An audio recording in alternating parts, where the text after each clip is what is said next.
Hai, saya Ines, mahasiswi farmasi di Universitas Advent Indonesia dengan NIM 22434040.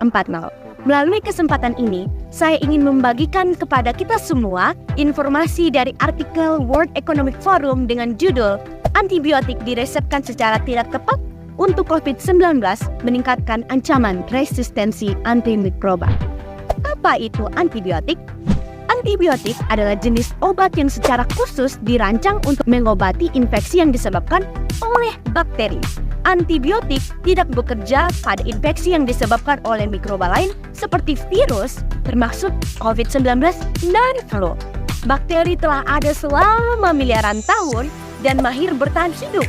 Sejak abad ke-20 ketika antibiotik ditemukan, bakteri telah melakukan beberapa cara untuk melindungi dirinya sendiri dan menghindari pembunuhan.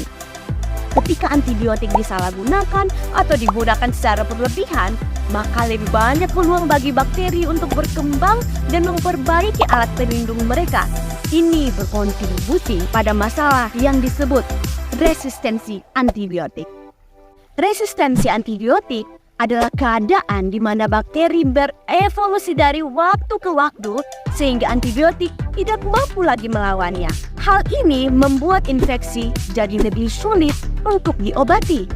Bagaimana COVID mempengaruhi penggunaan antibiotik dan masalah resistensi antibiotik? Sebuah studi baru-baru ini menunjukkan bahwa seiring dengan meningkatnya kasus COVID, penjualan antibiotik juga meningkat.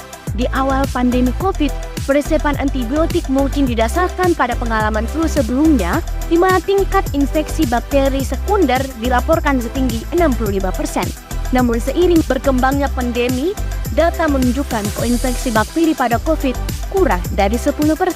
Meskipun semakin banyak bukti bahwa koinfeksi bakteri pada COVID rendah, penelitian menunjukkan bahwa resep antibiotik di antara pasien COVID tetap tinggi. Miris bukan? Resistensi antibiotik merupakan ancaman global terhadap kesehatan masyarakat dan berdampak pada manusia, hewan, dan lingkungan. Peresepan antibiotik yang tidak tepat pada COVID berkontribusi pada masalah ini. Untuk mengatasi masalah resistensi antibiotik ini, kita perlu beberapa solusi. Yang pertama, kita harus melihat lebih banyak keselarasan dalam pedoman dan protokol untuk dokter, terutama yang menghubungkan diagnosis infeksi saluran pernafasan yang disebabkan oleh virus dengan pedoman peresepan antibiotik. Kedua, perlu adanya peningkatan kesadaran publik tentang masalah ini.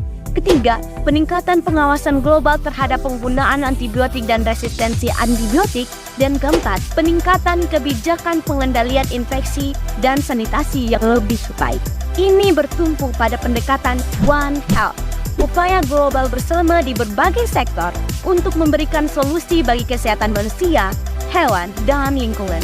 Strategi ini harus mengatasi ketidaksetaraan kesehatan dan akan membutuhkan campur tangan khusus, terutama di negara-negara berpenghasilan rendah dan menengah. Sekianlah informasi yang dapat saya bagikan. Semoga bermanfaat. Tuhan memberkati. Nama saya Ina, mahasiswi. Sekianlah informasi yang dapat saya bagikan. Semoga dapat. Ulang.